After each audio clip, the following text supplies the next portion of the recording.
Stuffing, pumpkin pie, sweet potato casserole. Today's Thanksgiving bounty is something we all savor. What we don't look forward to, though, is the extra pounds we put on over the holiday season. Here to help us manage our weight this time of year is Laura Reevey. She's a nurse practitioner from Dr. Marlowe's Weight Loss Institute.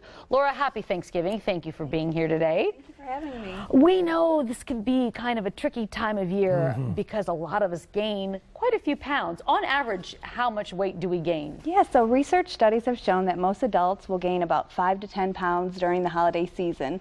The good news is you don't have to be part of those statistics this year. With simple planning, you can still stay on track and enjoy the holidays. Well, it's just not food, but sometimes it could just be all the stress that's associated with the holiday too, can it? Yeah, so although the holidays are supposed to be a joyful time of year, No. many people struggle with stress, depression, and family conflict, which can lead to stress eating for many people. So here's what I want you to do. If you know that you have, if stress is a problem for you, stress eating, I want you to write down 3 things you know will stress you out the most during the holiday season, and then write down how you plan on managing those things, and then stick with the plan. The best gift you can give yourself this holiday season is learning how to deal with stress in a calorie-free way. So maybe, for example, if you know that being around certain family members stress you out, Yes. or the holiday party stresses you out, know that instead of, shoving my face with cookies, I'm going to go for a walk. Correct. Or something like that. That's what you mean about coming up with the alternative. Absolutely. Okay. What are some ways that we can avoid indulging at holiday parties? It's just so easy, Laura. All the food is sitting there. It looks so beautiful. You walk by the table, and next thing you know, you've eaten 1,000 calories like that. Yeah, and don't forget about the party hostess who is a food pusher. Yes, my mother-in-law. There you go, where we feel pressure to eat something or drink something that we know we shouldn't.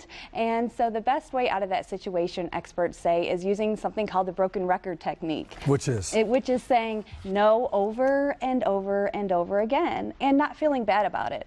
Think about it. If you have a child who is allergic to peanuts and someone offers your child a peanut butter cookie, you would not think twice about saying no to that person because you know that food is not healthy for your child. Well, I think we should feel the same sense of entitlement when we say no to something that we know is not good for our bodies. That's good. Now, how do you manage these family dinners too? Because this is a big time, and it's always like stress and little arguments and stuff as you're kind of planning to get together as a family. So the holidays should be about being with your loved ones. Yes. And not about food, which is a centerpiece for most celebrations. And this can lead to mindless eating. And something that can help with that is setting your phone to vibrate, setting the alarm to go off every 30 minutes. And when that alarm goes off, check in on yourself and ask yourself 2 questions. Number 1, am I hungry?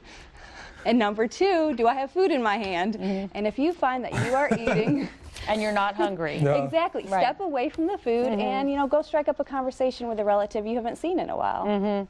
What if we get off track? Because that could happen. What if we get off track? Absolutely. I think we can have a tendency to beat ourselves up like, well, I've already blown it today, so I might as well go ahead and eat whatever I want for the rest of the day. That's at least what I tell myself. If we get off track, just get back on track. Here's the thing, do not beat yourself up. If you find that you got off track on Thanksgiving Day, it's okay. I don't think it's so much about what we do on Thanksgiving Day, but what we choose to do the following days. So if you did end up getting off track, pick yourself up, refocus and keep on going with your healthy lifestyle.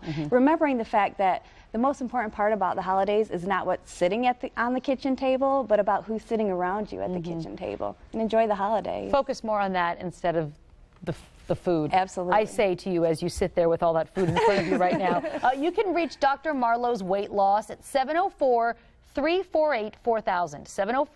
704-348-4000, or visit them online at marlowsweightloss.com, marlowsweightloss.com. Thank you so much for being here. Good advice. I'm going to set that alarm too. All right. Well, some good advice you'll need because when we come back, sorry, don't listen to this. We're headed to the Food Line Kitchen. Yes, Chef Jill Aker Ray has a cookie to help you rock this year's cookie exchange. You'll be the